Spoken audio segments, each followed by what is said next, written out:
Hello, everyone. We are back here at the Black Business Live podcast studios, and we have an amazing episode lined up for you. I've got a sister, Yes. a woman of purpose, a woman of power. She is the CEO of multiple enterprises. She's also the founder of the Adisa Table and the Wealth Table. At the same time, she is the managing director and the senior partner of HR & Co.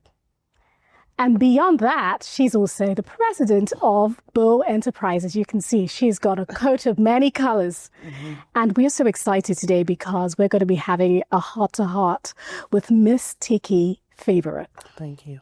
Thank you. Welcome. Welcome, Thank you. Ticki. Thank you for allowing me to be here. Yeah, it's such a pleasure to have you. Thank you for saying yes to our show, Ticki. Thank you. Thank you for asking. Mm-hmm. Thank you for inviting me and creating the space to pour out, to share, to reflect, and also just to just give God the glory for all the things that He is doing in my life and those that are around me. Absolutely. Yeah. I absolutely love it. Well, first of all, folks, hold on. We have to stop the set, stop the show, because we didn't know that we have a special VIP in the house tonight, today. We are so thankful and grateful that she's going to bless us on the stage tonight. So without any further ado, let me introduce Ms. Leah Favaroth. Yes. Hey, Leah. Hi, Leah. So, Leah, how old are you? 8 years old. 8 years old. And what do you want to be when you grow up? A dress designer. A dress designer. Tell us more about that. I create dresses for proper days and important days. Oh, I love that. For well, proper days and for important days. Yeah. congratulations. Yes. Well, we can't wait to see your fashions, honey. Yeah. Thank you for stopping by. Thank you, Leah. Oh, that's so exciting. It is. She just don't know that her future is already kind of being set You know. before her, but we'll let her go down it. Indeed. So Ticki, we have so much to unpack today, don't we? Let's go. Yes. And, I've known you for since I came to the States, really, from NABO, the National Association of Women Business Owners. Mm-hmm. And like I said, you're a woman of many colors. You're also the entrepreneur in residence, or the executive in residence at Kentucky State University. You're involved in the Belva Enterprises. Yeah. Look, we can tell that you're a woman with purpose. Thank you. You've got purpose-driven initiatives, but also faith-based. Yes. Right? And then you've now got the Wisdom Table. Yes. Which you're launching soon. Yes, it's already launched. It's launched. It's launched. Yes, actually, yes. It's live on the website. Yes. So tell us about that. How did you get it? What motivated you to set up the Wisdom Table? So, first of all, thank you for the question. And, I appreciate that you've taken the time to just think about my journey. Mm-hmm.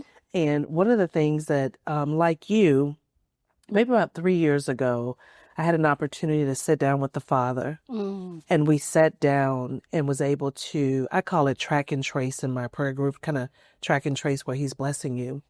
And one of the things that He and I agreed on is that I was going to leave the earth empty. And the way that you do that in legacy, and I said, what do I have? I spent 15, 20 years in corporate. I left corporate, started HR & Co., which is a full-service human capital. I've sat on some boards, helped launch the Belva Collective as the Vice President and COO. We have our for-profit. And one of the things that I'm doing in the Wisdom Table is taking that wisdom and knowledge and helping the next gen of founders and CEOs and families accelerate their path. And I'm so thankful. We launched the Wisdom Table back in the summer. And right now I have 7 female founders that I am spending time as their fractional kind of CEO, giving them the wisdom and knowledge to aggressively accelerate their plan. So, and then also working with some folks around their family office, not necessarily selling securities or insurance, but helping them design the blueprint for what they want their family legacy to be strategically. And then inviting them to my trusted network of individuals to activate, whether it's life insurance, whether it's policies, land, different things that every family may want to put as a part of their legacy. So long story short, it's just been, you just have to move when he's moving you. And he's given me the grace to do all the things that I have. Yeah, and it's beyond here you're talking. You're not talking about just having a business, because we've heard a lot of that. Yeah. Grow your business, scale your business. You talked about land, insurance, legacy. It's generational wealth, isn't it? Yes. Yeah. Yeah. And generational wealth for me goes beyond money. It is the family practices. It's the prayers. It's the expectation. It's the passing down of knowledge. It's expanding territory in the way you think and move and act. And, we have some exciting things that I'll talk about a little later. But for me, even having Leah here, this is normal. So that as she gets ready to take up her mantle, she has seen this. She understands what it is, which will accelerate the future for her and then her kids and then their kids as we think long term. And the Bible says from generation to generation to the fourth generation. Yes. And I've asked him for 10. 10. All right. Yeah. I love Yes. that. One of the things that I love the most about you, Ticki, is when we first met, you said, I'm spiritual first, and then I'm a CEO. Yes. And you don't hear that or see that in the, traditionally anywhere in corporate America. Yes. So how has that influence given you the space to to be able to create from a place where you are here in leaving a legacy and ensuring that your succession plan is established? Yes. So one of the things that I would say unequivocally, the Bible is the instructions. And one of the things is that you have disciples. Some of them are in church. Some are evangelists on the streets. Some of them are in the marketplace. I believe I've been called to disciple in a different way in the marketplace. Also, too, when I think about my own life, good, bad, and different, and everything was not a crystal stair. So let me just be clear. But what I do know, based upon my relationship with Father, is that I can have nothing apart from him. I've had my prodigal daughter moments and I've done things, but in this season, he said, all that my hands will need, he will provide. And so I just live and rest in that promise, and I can see the fruits of his labor and him trusting me to do many more things. So beautiful. Thank you for sharing that. Thank you for asking. Thanks for asking. Yeah, I like it when you say on your website that you are the woman behind the woman. That's right. Yeah, that's such a powerful statement, because you're there standing up behind him and say, yes, go on. I'm cheering you on. Yes. Or supporting. When I think about just even the Bow Collective, Nick Colbert Johnson, who's our founder and CEO, God had gave her this vision to bring best-in-class women.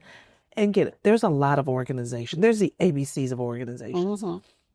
But what was uniquely different about this when I answered the call is that she wanted to create a safe space for Black women business owners where we can begin to know, like, and trust and support each other. I was one of the first 50 founding members and a founding officer. And I think about that junction of road when I had a chance to make a decision to do what I always did, or to be like, wait a minute, there's this opportunity. Yeah. So in helping her even push that seed from 50 members to 400. Wow. Yeah. And standing behind a vision that was given to her. I've been in training for 4 years. Right. So some of the women that I'm supporting today, this is not about position. This is not about me. It's about, what do you want to do? Okay. Are you ready? All right. Here's how I can help you. And let's run as fast as we can. You're going to make mistakes, but those are normal. Yep. Those are not normal. Stop, go, stand. And that's how the Father wants to run with us as well. Yeah. And that's such a nice transition, because obviously with HR and Co, well, obviously you led your very successful career in corporate, and then you went into HR and Co, and you helped to build systems and processes that help organizations succeed. But now you've kind of transitioned more into this executive architect role. That's the sort of thing you're articulating, where you're not just transforming, but you're orchestrating and you're architecting the future of many more executives. Tell us about that. How did you make that switch? Oh my gosh, you just told me that I made the switch. I think that I think about dry places in my own life. I think about how hard it was for me to grow and scale my first business over $1 million. What it took to be sad some days and alone some days, and people give you bad advice, or they give you a little bit and not the whole thing, and how much time and money. But, I count it all joy. HR & Co is still there. We still support clients in the government, commercial, nonprofit. Obviously, with everything that's going on today, we all having to kind of regroup. But what I realized, and I think this was a part of the transition of being in the Bow, when you're around 400 brilliant women, from the sea to the wall, you learn to love women a different way. It's not about money. It's not about class. It's not about style and what I have, because you could go from $100 million bow sister to a $200,000 bow sister.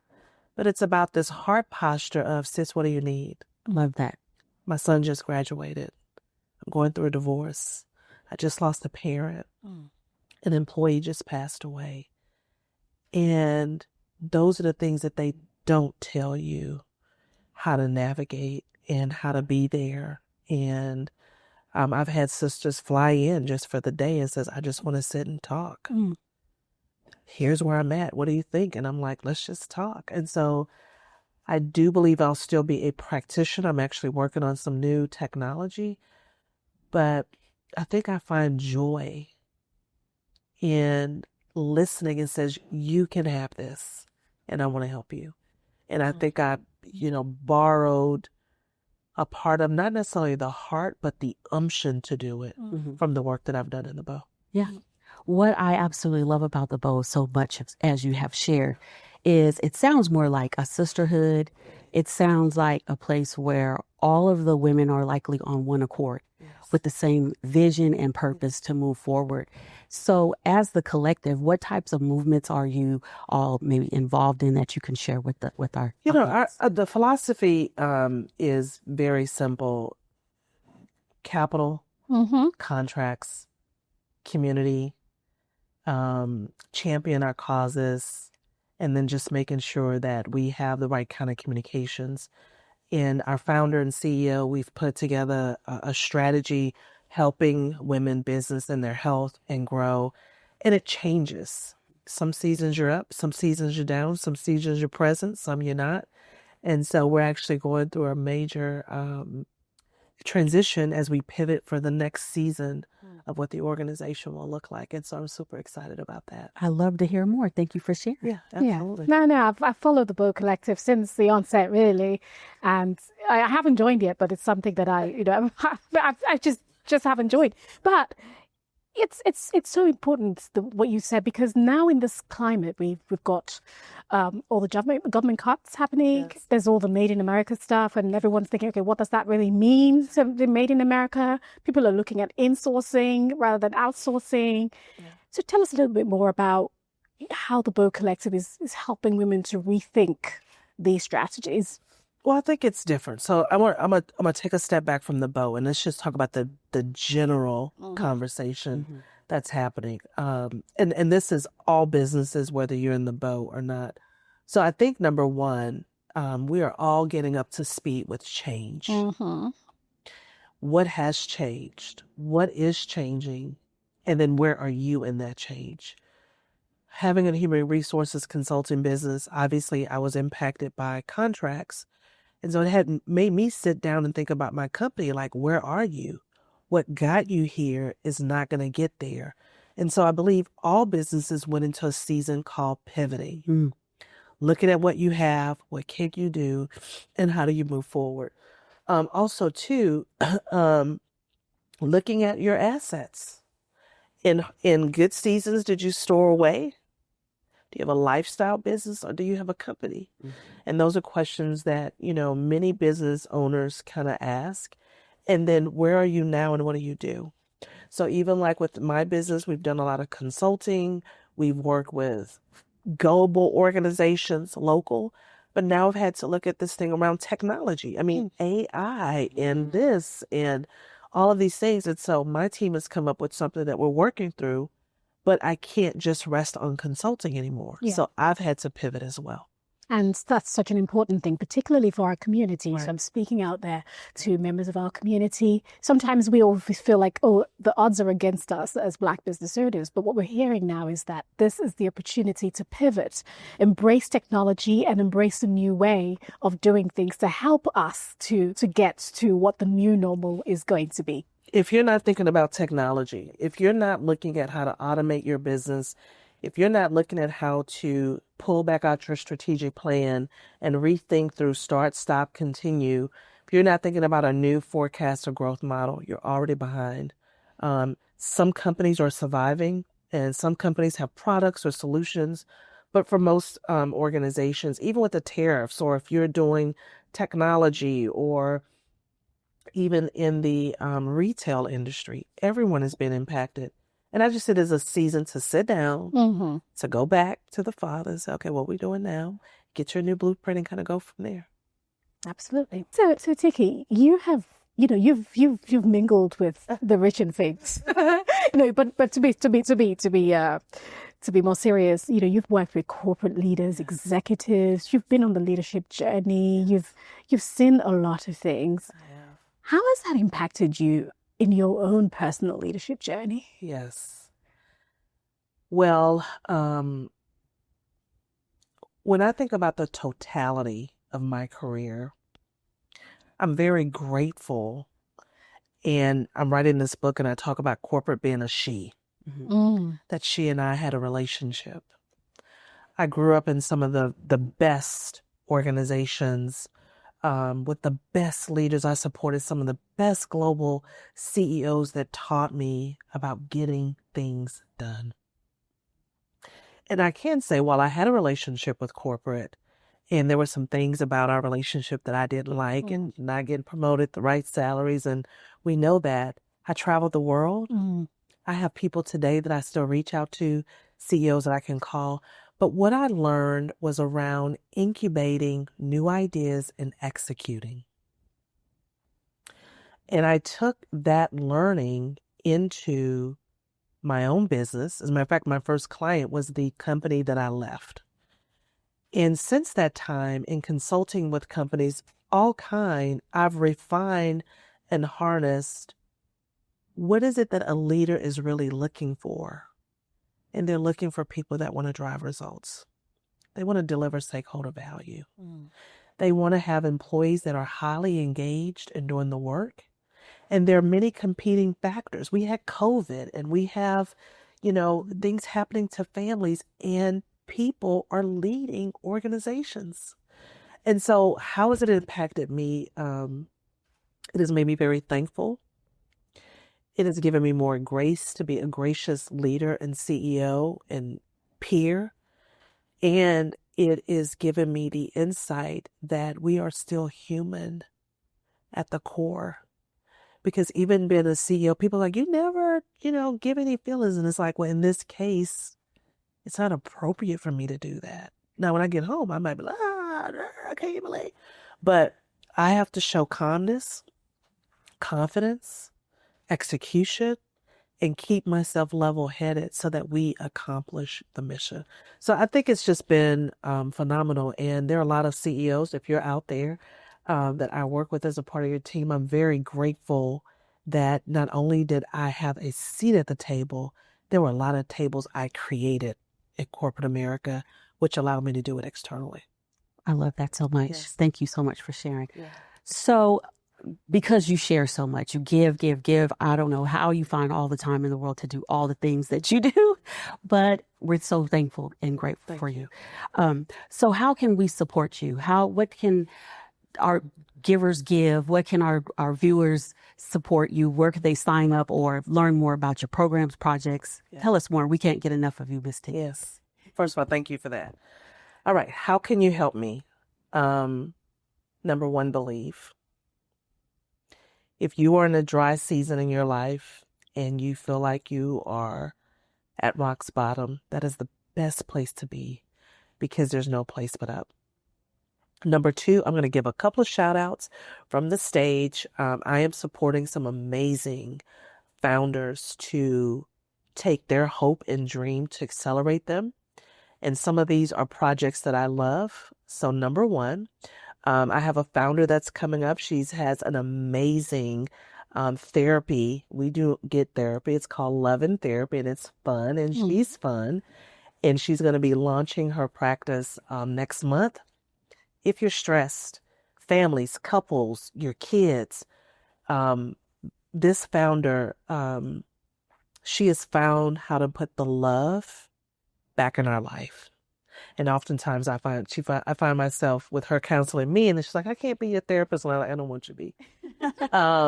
Number two, Black female founder here, and all of this is in Dallas, Lalure Wellness. She has a mobile wellness. If you need to do IV, if you need to do sculpting, weight, a nurse practitioner that cares about the wealth of your body. I think that's great. And then the final, I have two sisters, Paris and Eris, out of DC, Butterland. They have a hair care product, and this stemmed from one of her daughters being sick and finding ingredients to not have her daughter be sick. All of these will come with discount codes, so I'll share those. Wow. And then finally, I'm working on an international trip to Ghana, where we're going to be working with the government to bring families and businesses into Ghana on matchmaking, which will be launching in January. And I want you guys to join me on the trip live as we begin to build relationships with the diaspora. So I'm super excited that that the institution in the Republic of Ghana has made a decision to trust me to bring this knowledge and expertise to the nations, and I'm ready to do that. Wow, this is so exciting. Y'all, we're going back to this. We're going to. It's so exciting. Yes, I am excited too. I'm excited too. Yeah. When? Yes. So as of right now, we're going to launch in January. I want to take 50 delegates with me so that we have an amazing experience. But we believe it's going to be sometime between June and August. We're waiting on the Office of the President to lock in specific dates and times.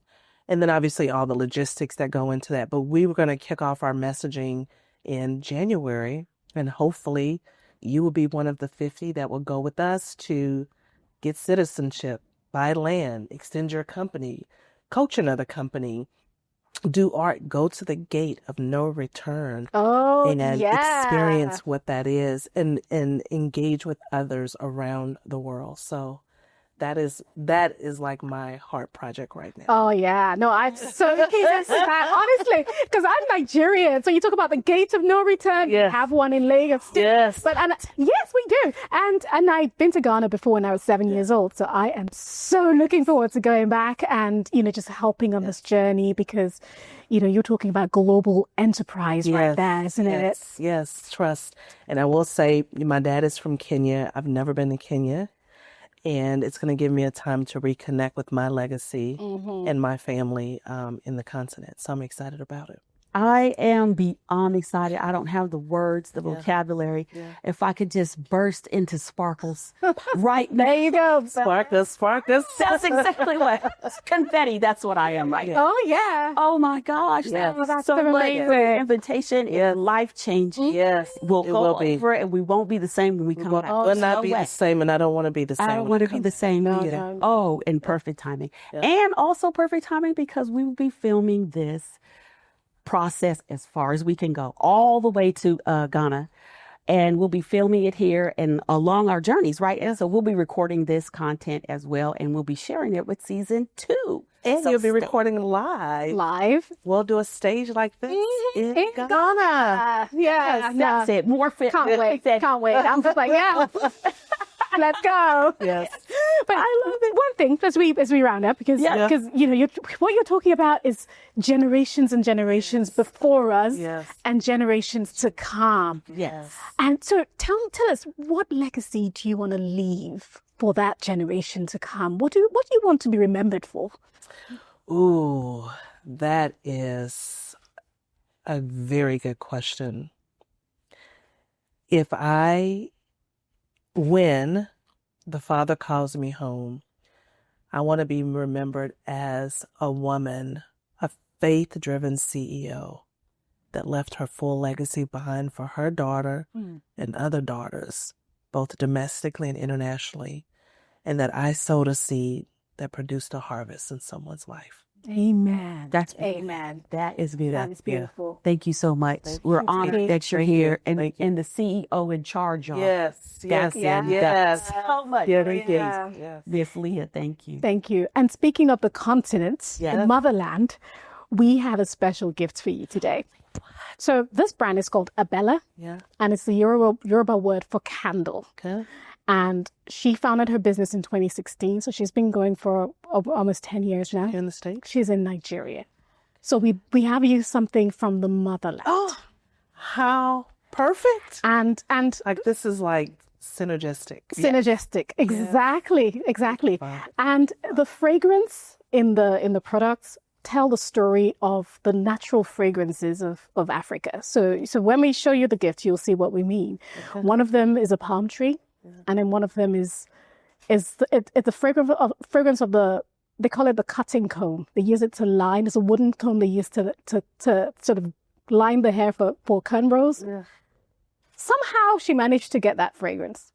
So that's in the gift. And then there's a third gift for the little CEO in residence as well. So all from the motherland. All from the motherland. Yes. And here comes the gift. There you go. Thank you. Thank you. So as I was saying, so Abella, she is the business Abella World is a cultural innovation enterprise. And they're focusing on reconnecting people with their African heritage through olfactory storytelling and technology. So we want to reconnect you to your African heritage just before your trip to Ghana. There we go. Thank you. I'll read this at the end. There, of course. So that's the little diffuser. I was talking about it being the palm tree of Ooh. Yeah, so it's I can smell it. Oh yeah, it's Igiokwe, which is a palm tree, very famous on the coast. So if we're going to be in Ghana, we're going to be by the coast, looking at that. There. Indeed, Yeah, we're going to go here. yeah, and then obviously we've got the room spray with a hair liner, so you could spray that. And this is for the room? For the room and linen spray. And then we've got a little gift for the little madame as well. It's a little pouch. So you can open it up and see. She's CEO in charge. She is running the show. So there you go. With your fashion business, you can put all your stuff in there. Thank you. We're so grateful that you came on the show. Ticki, thank you so much. Thank you for sharing your initiative. Yes. Thank you for taking us on the journey with you. Thank you for just the work that you do. You know, as I mentioned before, you know, I've known you since I came, and you were one of the people that I fell into your hands basically as mentorship director for NAVA, and I've just learned from you both directly and remotely. So thank you again for being here. Yes. I thank you guys for creating this space and for pressing through. Every voice counts, and you continue to do what you're doing, and I ask God to bless the work of your hands as you continue to add others and other voices. And thanks for sharing your platform, because you didn't have to do that. So I really appreciate it. Thank you. And accommodating Leah and making her feel right at home as she gets ready at some point to take over what has been there. And I will say, it's just like I am planning for her, the Father has planned for us as well. So thank you so much. Thank you. Well, thank you, everybody. And till next time, we'll be back on the Black Business Live. Thank you. Thank you. Bye-bye. Bye-bye. Okay.